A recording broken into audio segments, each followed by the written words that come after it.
clase de úlcera péptica. Tema importante, prevalente, que a muchos nos va a tocar. Definamos úlcera péptica.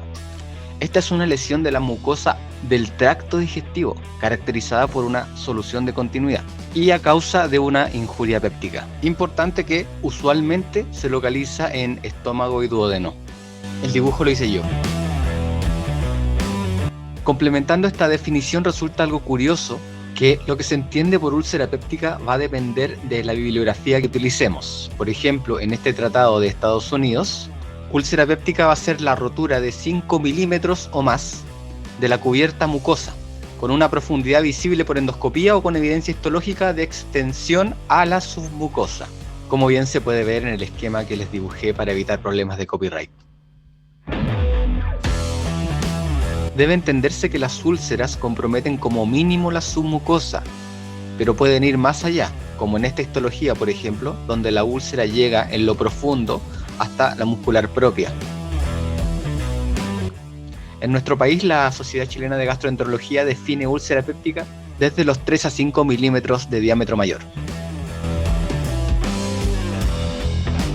Vale la pena conocer las diferencias entre la úlcera y las erosiones. Estas últimas son más pequeñas, entre 1 y 3 milímetros, y al curar se repitelizan rápidamente sin retracción, es decir, no dejan cicatriz.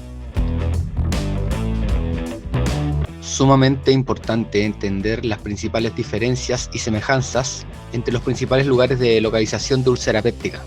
Pero por lejos, la diferencia fundamental y más importante entre ambas es el riesgo de cáncer, el riesgo de adenocarcinoma de las úlceras gástricas. Por ello, las úlceras gástricas requieren un control endoscópico de su cicatrización, realizado 8 a 12 semanas post-tratamiento, y siempre realizar biopsias de la úlcera o de la cicatriz. Otra diferencia mencionable sería que las úlceras de estómago suelen presentarse en personas mayores debido al uso de AINES. En cambio, las duodenales suelen presentarse principalmente en personas más jóvenes, mayormente a 3 centímetros del píloro, en la primera porción del duodeno. En aquella zona existe una gran acidez en la mucosa aún, que no alcanza a ser neutralizada por los fluidos y bicarbonato proveniente del páncreas y vía biliar, dañando fácilmente un epitelio que no está del todo preparado para trabajar con ácido. Úlcera péptica se denomina así dado que la pepsina, una enzima proteolítica a pH ácido, desempeña un papel esencial a la hora de producir roturas mucosas, independientemente del lugar donde se produzca este daño. Por ello, no es de extrañar que un órgano inmediatamente adyacente al estómago, como el esófago, sufra de estas lesiones en caso de haber enfermedad por reflujo gastroesofágico o hernia hiatal. Este esófago es de un paciente nuestro con enfermedad por reflujo gastroesofágico complicado con esofagitis erosiva, sospecha de esófago de Barrett y una ulceración del esófago distal. El divertículo de Meckel, remanente patológico del conducto onfalomesentérico, alberga mucosa gástrica y por lo tanto secreción ácido péptica, lo que lo predispone a úlceras. Cuando hablamos de factores de riesgo de úlcera péptica, nos encontramos que el Helicobacter está presente en un 80% de las úlceras gástricas y un 90% de las úlceras duodenales. No obstante, si revisamos datos poblacionales, vamos a encontrar que, por ejemplo, en Chile, el Helicobacter pylori está presente en un 73 a 80% de la población. De ello se extrae que el desarrollo de úlcera no depende solamente de la mera presencia del Helicobacter, sino que también habrían cepas que son más ulcerogénicas y también habían factores del huésped que predispondrían al desarrollo de úlcera péptica. Los AINES son responsables de aproximadamente el 5 al 20% de las úlceras pépticas. Producen un daño en la mucosa de forma tópica directa y otra de forma sistémica, al disminuir la síntesis de prostaglandinas a través de la inhibición de la COX-1. Por otro lado, el tabaquismo altera la inmunidad del epitelio y disminuye las tasas de erradicación del Helicobacter. Y finalmente existen otros factores de riesgo, como la dieta, incluyendo el alcoholismo, el estrés vascular de los pacientes críticos politraumatizados, grandes quemados, pacientes con sepsis, en ventilación mecánica y en cirugía mayor. Según datos de la prestigiosa revista Lancet, la prevalencia de enfermedad por úlcera péptica durante toda la vida de los individuos es de un 5 a 10% y la incidencia es de un 0,1 a 0,3% de casos al año.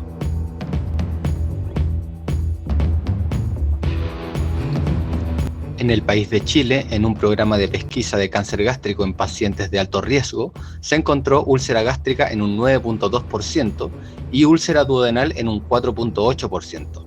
La patología maligna se acercó al 1.6%.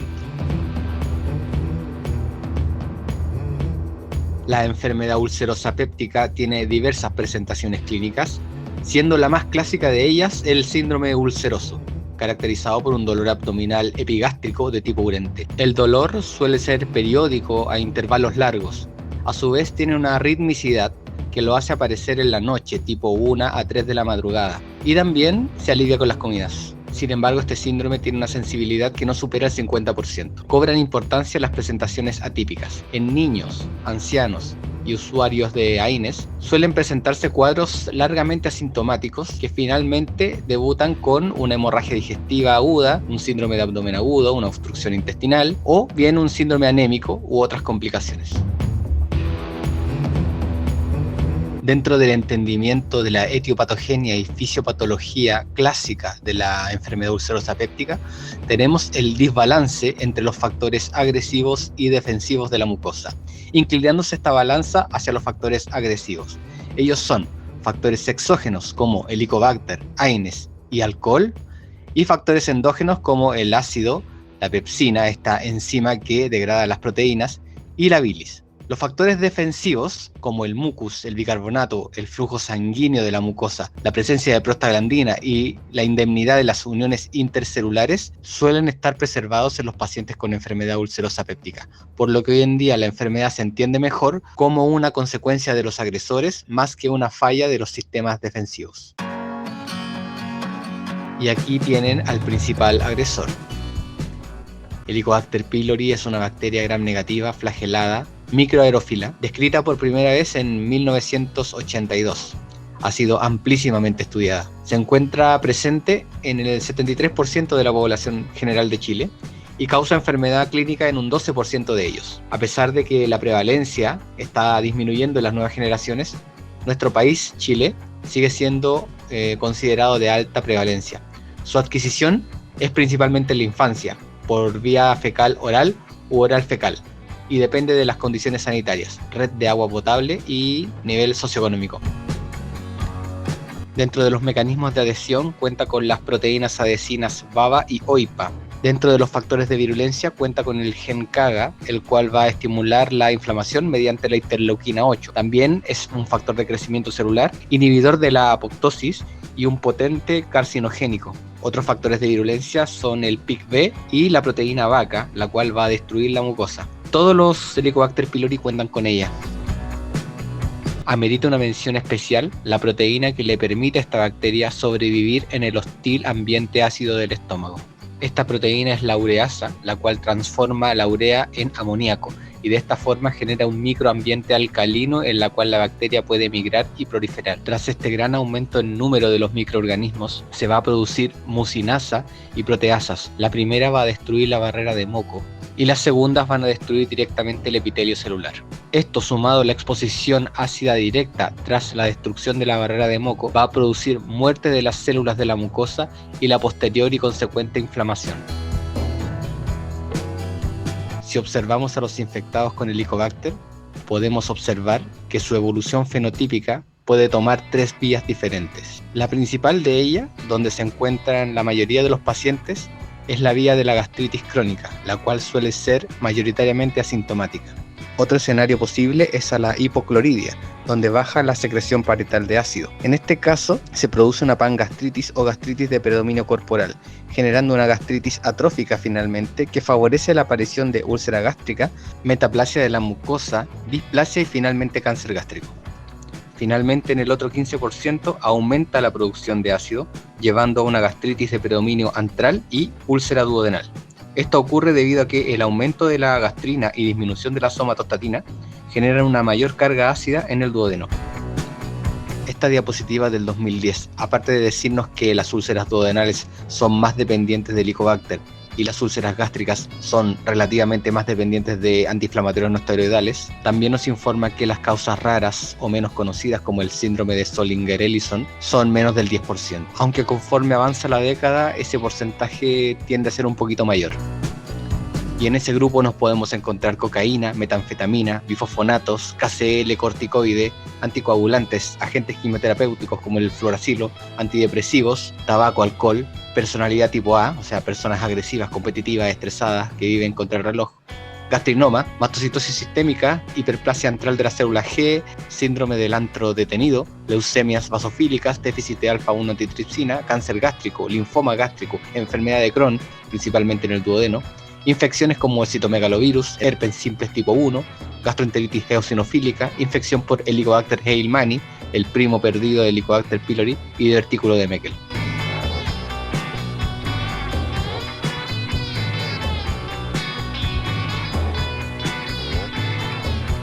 El examen de elección para establecer el diagnóstico es la endoscopía digestiva alta.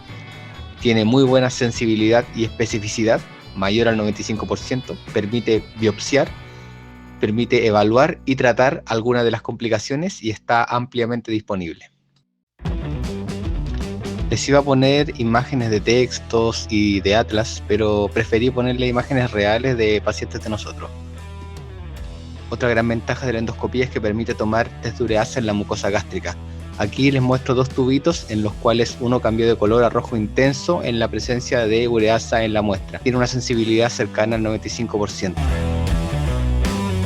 Acá se exponen las principales indicaciones de endoscopía digestiva alta diagnóstica. Destacaría principalmente los síntomas persistentes de enfermedad del tracto digestivo superior, el síndrome ulceroso, hemorragia digestiva, y ojo, el antecedente familiar de cáncer gástrico. Puedes poner en pausa el video para leerla con calma. Incluyo también la norma GES del Ministerio de Salud. El estudio radiográfico con bario del esófago, estómago y duodeno ya casi no se realiza. Clásicamente lo que se veía era la demarcación del cráter en el bulbo duodenal o las paredes del estómago. Pero el examen es menos sensible y específico y no permitía obtener muestras de histología ni ureasa. Se podría utilizar si la endoscopía no está disponible, pero es algo que afortunadamente no ocurre casi nunca.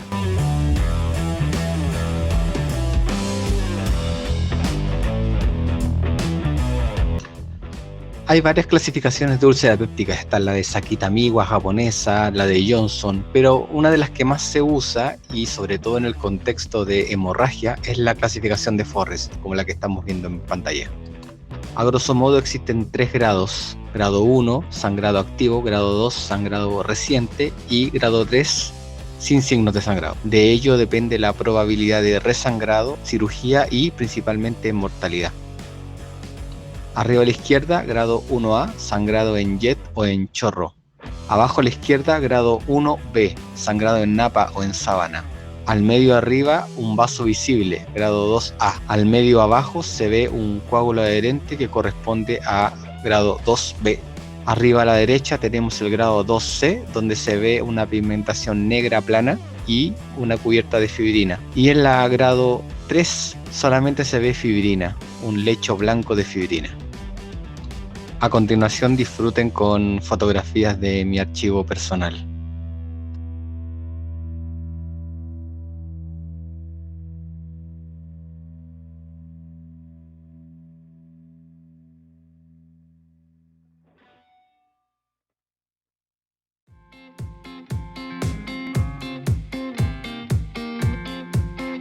Dentro de las complicaciones, la hemorragia es la complicación más frecuente de la úlcera péptica, cerca del 10% de los casos. Puede ser lenta y oculta por hemorragia del tejido granulatorio, o violenta e incluso fulminante por la rotura de una arteria de la submucosa o de las túnicas subyacentes, corroídas por el jugo gástrico, proceso denominado diabrosis.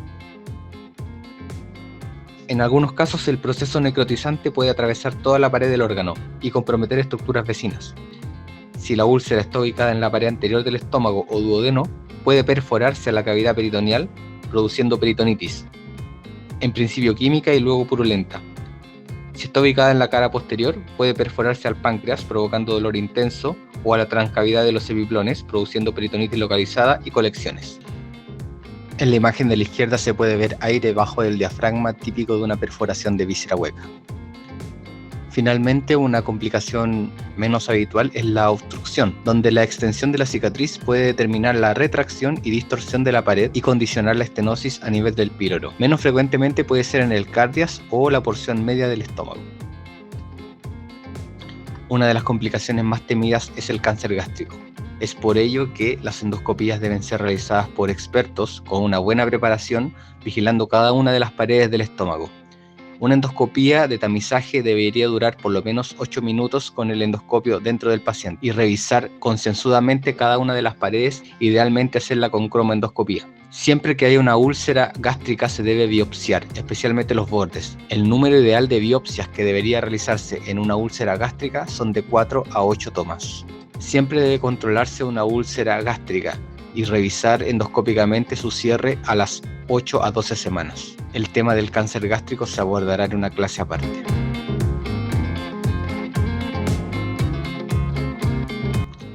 Ya para terminar, el tema del manejo de la úlcera péptica implica varios aspectos. En primer lugar, siempre la erradicación del Helicobacter pylori, el uso de antisecretores, donde están jugando un rol principal los inhibidores de la bomba de protones, pero también están los bloqueadores H2, los antiácidos y otros. Considerar la cirugía cuando es necesario y los tratamientos específicos en aquellos casos raros. Las principales medidas generales van a ser la restricción del uso de AINES, alcohol, tabaquismo y una alimentación saludable. En nuestro país es ley del Ministerio de Salud seguir la guía GES, la cual indica hacer la terapia triple de primera línea con amoxicilina, claritromicina y omeprazol por 14 días. Las terapias de segunda línea con bismuto o con levofloxacino estarían indicadas en aquellas áreas donde la resistencia a la claritromicina fuera mayor al 15%, según el consenso de la ciudad de Maastricht. Se adjuntan acá las dosis estándar de los IVP, los cuales deben ser fraccionados cada 12 horas.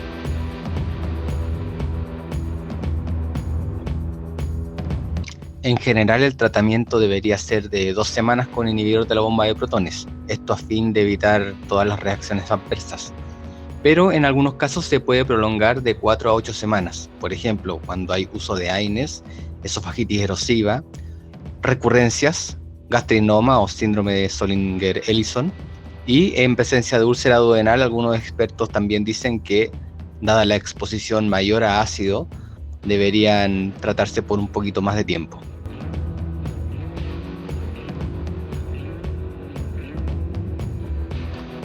Cuando hacer cirugía, prácticamente casi nunca, ¿ya?